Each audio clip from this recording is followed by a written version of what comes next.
A very good morning to all our Sports Today family members, and today or by tomorrow, most likely by today, the remainder of the three tests, India's squad will be known.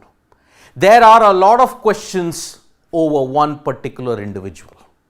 The other individual who is in question at this point in time, perhaps he is not even going to be considered for the remainder of the three tests. But as far as Virat Kohli is concerned, now today or by tomorrow, the squad announcement for the remainder of the three tests will be made. Remember, there is now a gap of 8 days from this test to Rajkot. How will the Indian cricket team go about it? What is the status involving Virat Kohli? The question was posed to Rahul Dravid in the post-match press conference after the win in Vizag. There he said that there is no clarity. Only the selectors will be able to tell you. Now, as far as prior to the Vizag build-up, there was no clear-cut communication between Virat Kohli and the selectors. Now remember, one has to inform the selectors that yes, I am ready to play, I am available to play, please include me. This is in the case of Virat Kohli. Now it's a 50-50 situation. Whether he is going to be picked for Rajkot, that remains to be seen now. So, if one has to look at the entire situation, then Kohli might be available for the remainder of the three tests. But if he is not, then you will have to wonder what is happening with him. Because remember, lot of personal theories have been floated about AB de Villiers inadvertently let out a major secret, but whether it is true or not, that we will come to know only once Virat Kohli and Anushka Sharma issue a statement, if they do it at all. But if all his personal issues are all kept aside, if all the personal issues that are there at this point in time, if that is all sorted, then the door is open for Virat Kohli to come back into the test team immediately. Remember, series is tied 1-1. We don't know how the test matches will progress from this point on. England will continue to play aggressively. Remember, it was the second highest fourth innings total that England had ever posted in India. 299 was by Sri Lanka, this was 292. 106 run loss. We knew that the sheer mountain of runs in India, there is a reason why you cannot chase more than 300 here. So we found that out in Vizag. But today or by tomorrow, when the selection is announced for the remainder of the three tests in Rajkot, Ranchi and in Dharamshala, that time we will know whether Virat Kohli is there. But as far as Ishan Kishan is concerned, he is not probably going to be picked. Because remember, he is not played any kind of cricket ever since January. He is not played even in a single round of the Ranji Trophy at this point. Dravid had said that he has to play some form of cricket. The door is not closed for anybody. But if he doesn't play any form of cricket and doesn't inform the selectors about whether he is available or not, how can they pick him? So, most likely it is 50-50 with Virat Kohli mostly coming back for the three tests. But as far as Ishan Kishan is concerned, he is not going to be considered for the three tests that are there.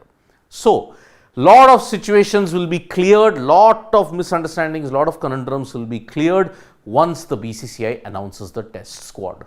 The three remainder of the tests starting from 15th to 19th, 23 to 27th and then 7th to 11th. These are the 5 tests that are going to be played. So, series is tied 1-1, crucial squad selection coming up hopefully by today night.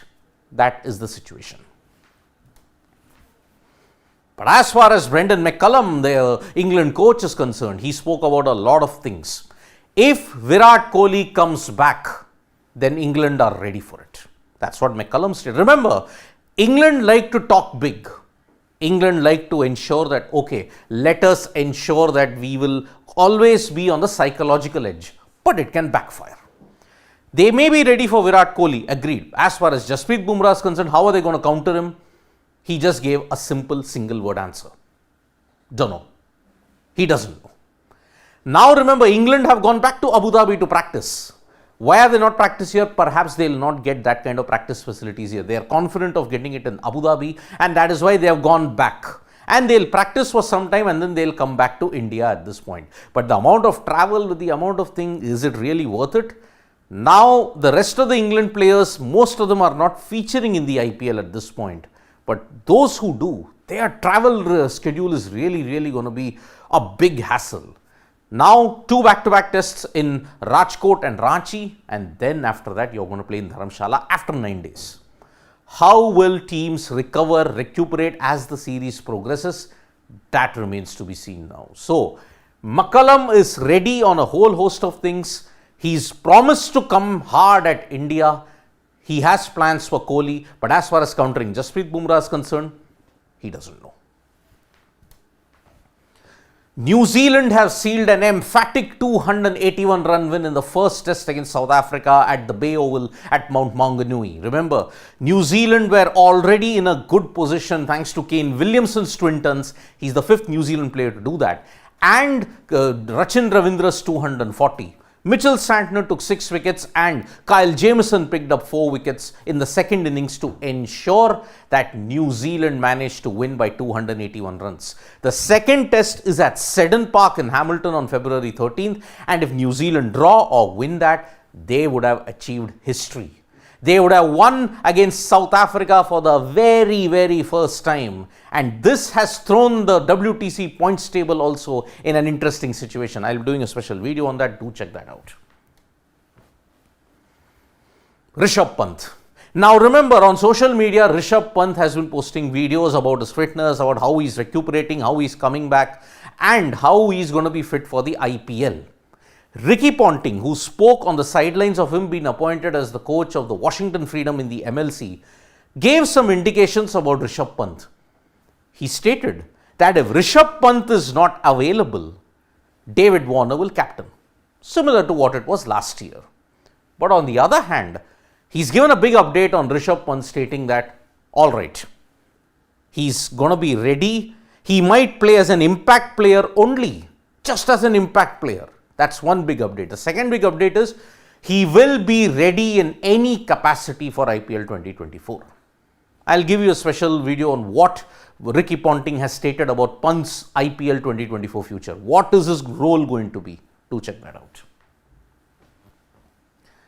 In the next couple of days, a crucial hockey FIH Pro League is going to begin for the India men's team as they prepare for the Paris Olympics in 2020 in July. Remember, these 4 games that they're going to play, double-legged, Rourkela and Bhubaneswar is going to be an ultimate litmus test for the India men's team.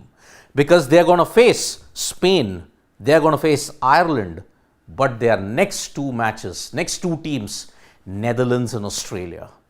Not only if they win against them will it be a big boost for them in the Pro League, but they'll also head into Paris with plenty of confidence then.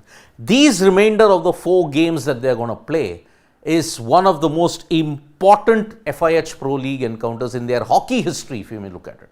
Netherlands, remember, are their ultimate bogey team, and so is the Kookaburras. But remember, India managed to beat the Kookaburras twice in the previous edition of the Pro League. But the Netherlands are a different beast altogether.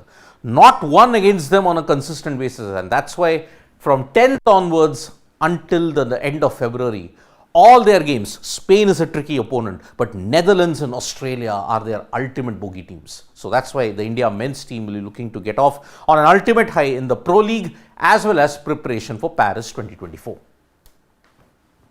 But on the other hand, the women's team are not having that much of success. They lost 1-2 to China, but were absolutely decimated by the Netherlands. And today also they are going to play against Australia. So that's why the India women's team, their problems are only mounting at this point. Netherlands have shown the world why they are the best hockey team at this point. The dominance that they're showing in all the circuits. They won the Hockey Fives as well, which ensures that they have completed the Grand Slam when it comes to hockey. Grand Slam means World Cup, both the men's and women's. If you look at it, the World Cup, the FIH Pro League, if you have to look at even the Olympics and now the Hockey Fives, every single tournament has been won by the Dutch. And that's why they are the best.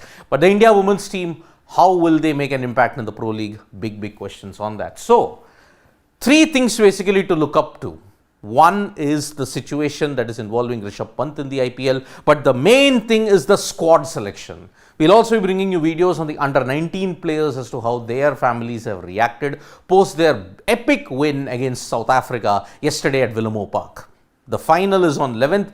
Who will they face? Tomorrow is the second semi-final between Australia and Pakistan.